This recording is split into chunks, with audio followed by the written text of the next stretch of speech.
This is what it looks like when a raging wildfire is closing in on your home. And the flames had to be 20 feet to 30 feet tall, so they were over these tree lines here. And Mark was determined it would not take his. The Woolsey fire has devastated huge areas of land near Los Angeles, including Mark's Road. It went within 15 minutes from the first sign of it to the house collapsing on itself. This area, Bell Canyon, was under mandatory evacuation order. Authorities told residents to leave quickly. Mark decided to stay to try to save his and his neighbours' homes. Your wife leaves with the kids and you say, I'm going to stay.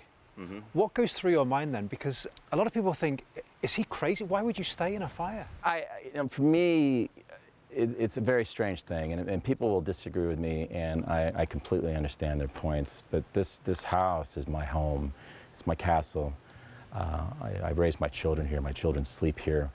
I live in my life with my wife here. It's part of my soul, and I know people could think I'm nuts for saying that why would you just rebuild it? That's not my position. My position is you build it and you save it. This house protects me, it shelters me, when it's raining out, it keeps me dry.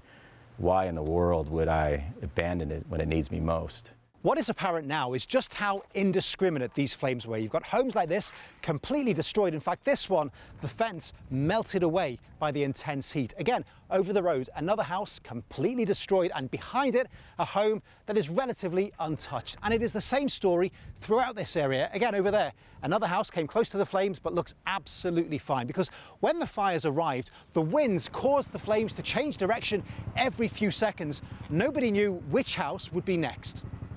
Mark's neighbours was one of them. This house ignited, went up. That went up in about 15 minutes. And when that happened, I was standing on this deck. I was throwing as much water as I could out of my own hoses. But by that time, the water pressure had died on mine as well. So as a result, I turned to a classic method of using water buckets, which sounds insane, which sounds completely impossible.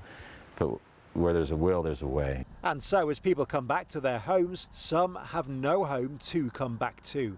Others do, because they fought with everything they had to keep the flames away. Lavelle, CGTN, Bell Canyon, near Los Angeles.